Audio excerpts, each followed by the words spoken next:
My husband has selective hearing. Ask him to take in the laundry, and it's like I never spoke.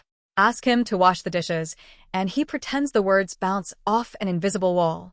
If I finally snap and yell, he just stares at me in silence, as if watching a show, letting my frustration bubble over. Then, inevitably, he says, "I never said I wouldn't do it. Why are you so worked up?" I've had enough. Exhaustion and irritation finally push me to play his game, developing selective hearing of my own. And now, the one losing his mind is him. After dinner, I took Leo to the bathroom for his bath. On the way, I reminded Addison to handle the dishes. He barely looked up from his phone, murmuring an uh-huh, without real attention. When I returned, freshly dressed and with Leo tucked in, the kitchen remained a mess. Addison sprawled on the sofa, scrolling, snickering at something on the screen. "Addison, didn't I ask you to do the dishes?" I said, teeth gritted.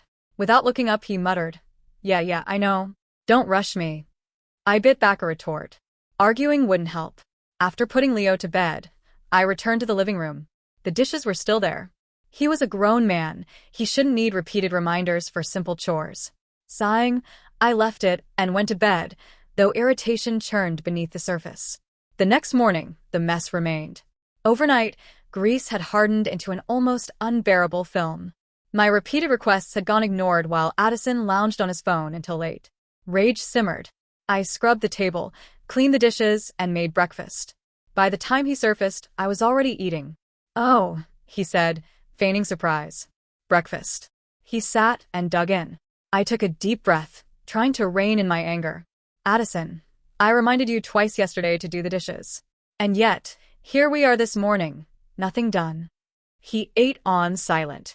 I slammed my fork down, glare sharp.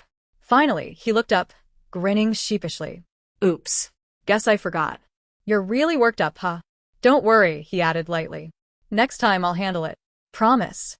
Helplessness washed over me as I looked at his smug, carefree expression. After breakfast, I went to wake Leo. I told Addison to take the laundry from the washer and hang it to dry. He perked up, mock heroic. Mission accepted. I thought after yesterday he'd actually do it. A few shirts, 5 minutes at most. I got Leo dressed and dropped him at daycare, then headed to work. That evening, my stomach sank at the sight of an empty balcony. The clothes were still in the washer, damp and crumpled. Mildew had begun its claim. I had no choice but to rewash everything. When Addison arrived, he collapsed onto the sofa and pulled out his phone. The washer was audible from the living room, but he acted oblivious. When the cycle beeped, I shouted from the kitchen, "Addison, the laundry's done. Go hang it up." Silence. I tried again, louder. Still nothing. Frustrated, I stormed over and kicked his foot. He glanced up, annoyed. "I heard you," he said. "I heard you the first time," I shot back. "It's just some clothes. I'll get to it." I couldn't contain it any longer. "You'll get to it? I asked you this morning. Did you do it then?" He shrugged, clicking his tongue. "I forgot. You just wash them again. It's not a big deal." His casual dismissal made me feel ridiculous. Steeling myself, I said firmly, "Hang the clothes. I'm going back to cook." Addison didn't respond. I returned to the kitchen to finish dinner. By the time I carried the food out, the laundry still hadn't been hung. Glancing around, I noticed the bathroom door was closed. Great, he was hiding in there. I'd had enough. I hung the clothes myself. When Addison emerged, the laundry was already drying. He shot me a smirk, but didn't say a word as he sat at the table, phone in hand, the volume from his videos filling the apartment. Leo, curious and perceptive at 3 years old, watched silently. "Mommy, why can Daddy use his phone at dinner but I can't?" I knew the best way to teach him was by example. "Addison, can you just eat your dinner? Put the phone down," I said quietly. He ignored me, scrolling. I raised my voice. "Addison, put the phone away." Still nothing. I finally shouted, my words echoing in the room. "Are you listening? Put the phone down and eat." He rolled his eyes. I know. You talk so much, Chloe. Just like my mother." "And you," he added, sneering, "don't go into early menopause on me." I felt my patience snap. One simple request, one task, shouldn't require multiple reminders. Was he deaf? Or was this deliberate? I didn't want to fight in front of Leo, so I tried to reason with him. "Look at him. You're eating and playing on your phone, and Leo is watching. He'll copy everything you do. Addison shrugged, unconcerned. He can do it too. I'm not stopping him. My blood boiled. Do you even hear yourself? He's 3. What about bad habits? He said casually. He won't starve. I fed Leo first, then ate my own dinner. Once Addison was finished, he immediately returned to his phone. Addison, go give Leo his bath, I instructed. He didn't respond. I kicked his foot. What? I said. Go give your son a bath. Are you deaf? He let out an irritated tisk before muttering. All right, I got it. So much nagging. By the time I finished, I found him lying in bed, still on his phone, while Leo sat watching TV. The bath hadn't happened. At that moment, I realized it wasn't hearing, it was intentional. He knew if he ignored me long enough, I'd do it myself. His behavior had changed drastically since his mother had left 3 days ago. Addison and I had met and fallen in love on our own. After a year of dating, I became unexpectedly pregnant, and we married. I had a promising career and wasn't ready to quit, so his mother came to help. She was amazing, cooked 4 unique meals a day, cared for Leo, and let me rest. Life was effortless with her around. Now, with Leo 3 and starting preschool, and his mother back in her hometown, Addison assumed he'd continue to be waited on. He never lifted a finger before. Why start now? I realized a home only works when both people contribute. Too much effort from one person leads to breaking point. It was time Addison experienced the consequences of selective hearing himself. That night, I bathed Leo, read him a story, and tucked him in. The next morning, I made breakfast only for Leo and me. When Addison finally came out, the kitchen was empty. Where's breakfast? He asked. I ignored him, focused on packing Leo's school bag. Where's breakfast? He repeated, louder this time. Oh, we already ate, I said. You didn't make any for me? He snapped. I shrugged. You never ask. He stormed out, slamming the door behind him. He couldn't handle not being waited on. That evening, he had a work dinner, and I was perfectly happy. Leo and I went out, had dinner, played at an indoor playground, and returned home exhausted.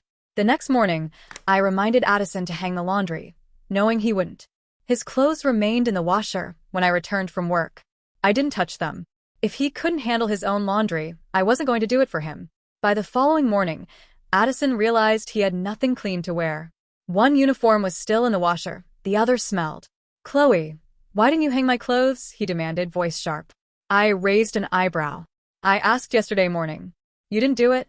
He had assumed, as before, I'd take care of it. He hadn't expected me to let the clothes sit. The stench hit him like a wall when he finally retrieved them. Did you do this on purpose? He asked, incredulous. Last time I forgot. You noticed immediately. This time, you left them for a reason, didn't you? He had no answer. Pulling on the only clean uniform left, he headed to work, defeated. I thought after the last few days, Addison might finally get the hint.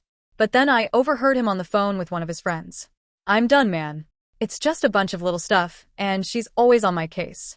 If she cooks, I have to do the dishes. If she washes the dishes, I have to bathe our son. If she does the laundry, I have to hang it up. Why me? He complained. It's such small things. Can't she just do it herself? When my mom was here, she never asked me to lift a finger. I didn't catch what his friend said, but whatever it was, it made Addison even angrier. I tried.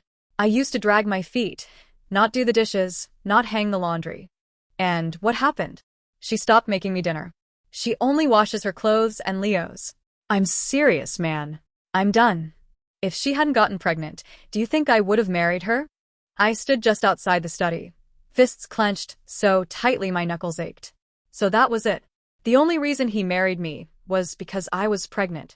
Not love, not devotion. Just obligation. Even with his mother around, so kind and helpful, our household had run smoothly. I never imagined Addison harbored such resentment. The truth hit me. He had been doing this deliberately all along. If he despised me this much, maybe it was time I let go. Life went on as usual. That night, after dinner, I gave Leo a bath. On my way out of the dining room, I reminded Addison, remember the dishes? He didn't even glance up. Fine, I took that as agreement. When I returned from the bathroom, the table was clear, but the dishes were piled in the sink, untouched. If he wasn't going to wash them, I wouldn't either. The next morning, the dishes remained. I woke Leo, got him ready, and we went out for breakfast. When Addison came down and saw the empty apartment and the mountain of dirty dishes, he knew I was furious. But Addison's mind works differently. Most people would see that and think, she's mad. I should take care of this. Not him. He doubled down, seeing it as a contest. Who would crack first? That evening, I told him I had to work late, but really, I just took Leo out for dinner. For 3 straight days, we ate out, leaving Addison to fend for himself. I only did laundry for Leo and me. The dishes piled up, mold forming, the smell turning rancid. Eventually, Addison couldn't take it. He called his mom. On video, he gave her a full tour of our apartment, messy as ever. Mom, look at this. You've barely been gone, and Chloe's completely stopped pretending. These dishes have been sitting in the sink for days. She hasn't touched them. The floor's sticky. You could ruin a shoe, but she won't mop. And the laundry. She only washes her own clothes, never mine. Tell me, what's the point of having a wife like this? He waited for his mom to scold me, to summon me back into line. But there was only a short pause. Why don't you do it? She asked. It's your home too, isn't it? Addison stammered. I don't know how to do chores. Besides, chores are women's work, right? Why should I do it? He added nervously. His mom laughed. Who says chores are women's work? And if that's your logic, then earning money to support the family is men's work, yes? Does your salary even cover your wife and child? Humiliated, Addison could only hang up. Addison still hadn't lifted a finger. He called his friend again, venting, and this time got a new idea. If your wife refuses to do the chores, cut off her allowance. Make her use her own money for the family. She won't last long. She'll be crawling back in no time. Addison thought that sounded brilliant. Since marriage, things had steadily declined. After Leo was born, we even slept in separate beds for a year. His mother had convinced us that married couples should share a bed, or things could go wrong. He had no idea how much I actually earned. That evening, Addison told me bluntly, I'm not giving you any household money anymore. Since you're not cooking, we can just live separate lives. He expected fear. Instead, I just nodded. Fine by me. He froze, clearly stunned. He quickly decided I was only pretending to be calm, certain I'd give in eventually. Eating out every day wasn't ideal, but I didn't care. My original thought was to hire a cleaner, but that would have played right into Addison's plan. Instead, I packed a bag for Leo and me and headed to my parents' house. It was closer to my office anyway. I sent Addison a text saying we'd be staying a few days. He didn't reply. I was perfectly content with the quiet. Within a month, Addison couldn't stand it and came to my parents' house, carrying bags of gifts. Chloe, we're married. It's not right for you to keep staying at your parents', he said. Come on back. I came all this way to get you. I smiled. Is it the mess at home, or are you just looking for a maid? A flash of anger crossed his face, but he forced a weak laugh. So, I pressed, is the house clean? Are the dishes done? He said nothing. I pulled out a document from my purse. Sign it. Divorce papers. Panic overtook him. What? Why are we suddenly talking about divorce? I shrugged lightly. Honey, I'm so sorry. I know I was wrong. Addison thought he could control me, but he didn't expect me to completely disengage. He tore the divorce papers in front of me, promising to change. First thing, he hired a cleaning service, spending a fortune to have the apartment spotless, and send me photos. Honey, look. It's all clean. I promised to do my share of the chores. When I remained unimpressed, he transferred $10,000 into my account. From now on, I'll give you $5,000 a month for household expenses. And I'll handle all the chores myself. I swear. My parents, seeing how humbled he was, urged me to think about Leo. A divorce would mean growing up without a father, and that wasn't ideal. With their support and Addison's repeated promises, I agreed to return. And he truly changed. He stopped playing on his phone during meals, did the dishes without being asked, and even read stories to Leo at bedtime, things he had never done before. For a while, I believed he had genuinely realized his mistakes. Then I learned he had been laid off. The economy was bad, companies were downsizing, and Addison, never considered essential, had been on the list. No wonder he was desperate for me to return. It finally clicked. Those mornings he pretended to go to work? Where had he really been going all this time? Addison couldn't keep his unemployment a secret for long. Eventually, he broke down, apologizing through tears. He hadn't meant to hide it. He was just afraid of my reaction. I wasn't angry. In this economy, layoffs were normal. I get it, I said gently. If you don't have work, just help out around the house. Addison's face lit up with relief. From that point on, life changed. I came home from work to a hot, ready-made dinner. Addison bathed Leo afterward and reminded me, remember to do the dishes later. I nodded. When he saw the dishes still piled on the table afterward, he frowned instinctively. Chloe, remember to do the dishes. I nodded again, quietly amused. The next morning, when he woke to make breakfast, the dishes remained untouched.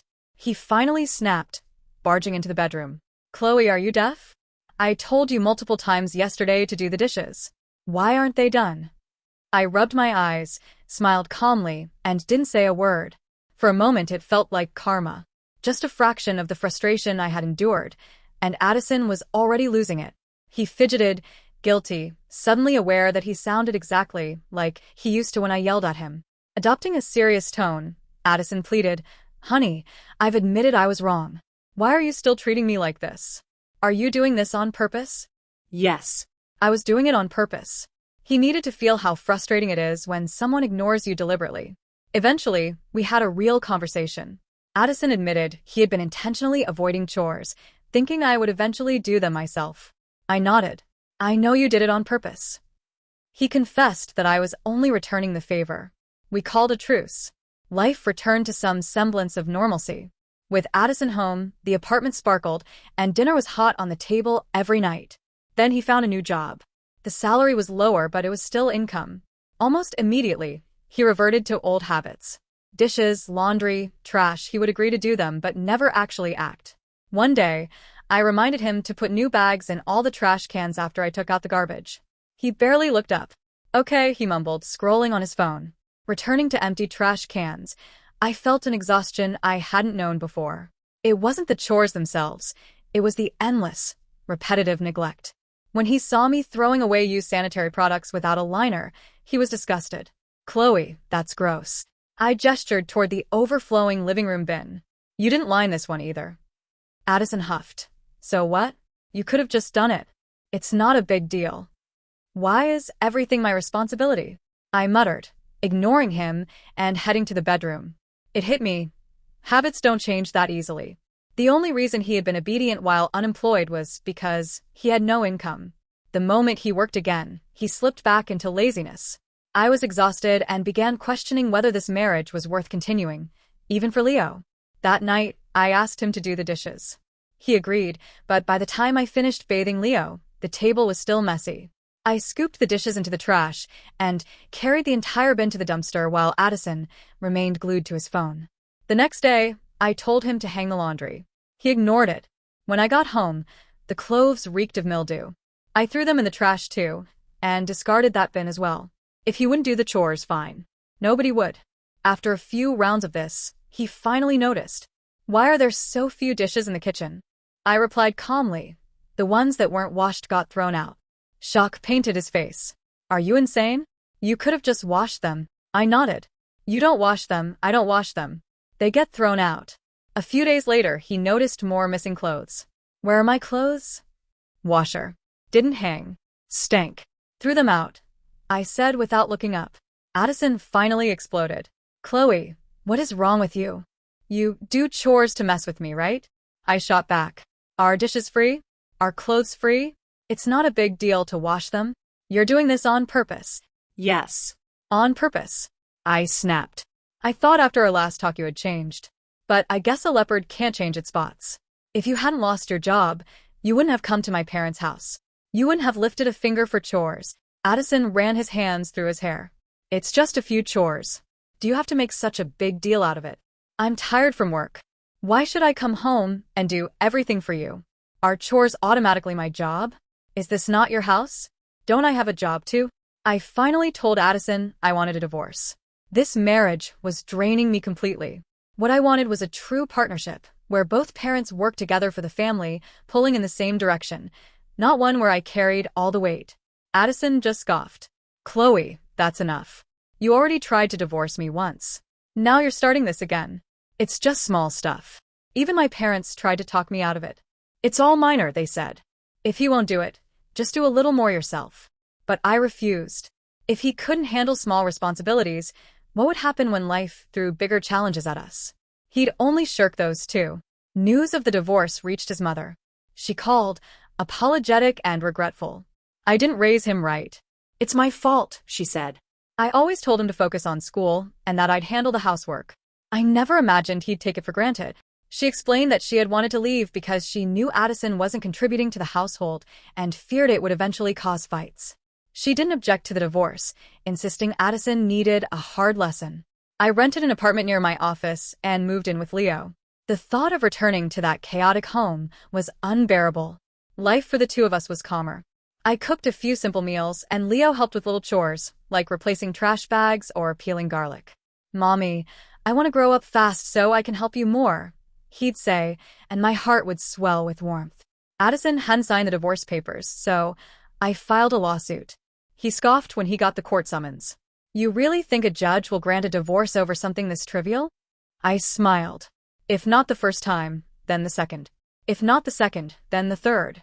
Eventually, we'll get divorced." His panic was palpable. "Chloe, you want a divorce just because I don't do the dishes? You're insane." At first, Addison tried to outsource the chores, eating out and hiring cleaners when the house got messy. But his salary couldn't keep up with those expenses. He had no choice but to start cooking and cleaning himself. After a long day at work, he returned not to a ready meal but to the work of preparing dinner, eating, and washing up. By the time he was done, it was already 8 or 9 o'clock. Finally, Addison understood just how exhausting my days had been, and that included taking care of Leo on top of everything else. My workload had always been heavier. He came to my apartment, tears in his eyes, begging for forgiveness. "Honey, I never realized how hard you had it. Living like this for just a few days, I finally understand why you always asked for help," he admitted. Chores that seem simple, mopping the floor, doing the laundry, require constant attention and effort. One small lapse, and the work has to be done all over again. "Honey, please, for Leo's sake, give me another chance. I'm begging you. Our son can't grow up without his father," he pleaded. This time, I didn't soften. I realized what Addison was really missing wasn't a wife. It was someone to serve him. He wasn't remorseful because he truly understood my exhaustion. He just didn't want to overwork himself. If I forgave him and went back, he might change for a little while, but he wouldn't change for a lifetime. A person's true nature doesn't change. "Addison," I said firmly, "I gave you a chance. You're the one who didn't take it." When I returned home before, I had hoped he could change, but he didn't. He improved for a short while, then reverted to his old ways. Am I supposed to threaten divorce every time his true colors show? It's exhausting. Addison broke down, sobbing and promising he would never agree to a divorce, no matter what I said. Our case went to mediation. The mediator glanced at the evidence I submitted and raised an eyebrow. "Your husband hasn't really done anything wrong. He's just a little lazy with housework." "That's typical for men," she said. "As his wife, you should be more tolerant." I looked at her incredulously. "So, in your home, do you do all the chores yourself?"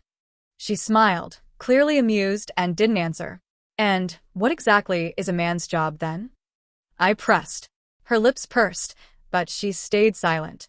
Addison started crying again, begging for forgiveness. He promised he would help around the house if I gave him another chance. The mediator even began to speak on his behalf. But I stood firm. Divorce was the only option. In court, the judge was stunned when he heard my reason for wanting a divorce. My husband refused to do the dishes or hang laundry. "You want a divorce over something so small?" he asked. "Yes," I replied. "Your husband says he'll change. You should give him another chance." I shook my head. "He won't change." The judge hesitated. "How can you know that if you don't try?" I almost laughed in frustration. It's never too late for men to mature, right? Over 30 and still maturing late. When exactly is he supposed to grow up? 60? 70? As Addison predicted, my first petition was rejected. I appealed, and the second attempt was denied too. Everyone told me it was trivial, that marriage requires tolerance. Even during the separation, Addison tried to prove himself. He came to my office frequently, and every few days, he'd take our son out to play. I could see him changing, but I still couldn't trust him to stay changed. In the second year of our separation, I filed for divorce again. This time, Addison signed the papers. He apologized, admitting he had been chauvinistic at first and had never realized the pain he caused. He smiled bitterly. Most divorces are for cheating, gambling, or abuse. I never imagined I'd get divorced for not doing housework. After the mandatory 1-month waiting period, we walked into the courthouse. Addison asked quietly, "Are you sure about this? Giving up our marriage over something so trivial?" I nodded. When the entire life you share is built on endless trivial frustrations, it's impossible to see any hope for the future. An hour later, we walked out with our divorce decrees. Holding the papers in my hand, I smiled. My life was finally beginning a new chapter.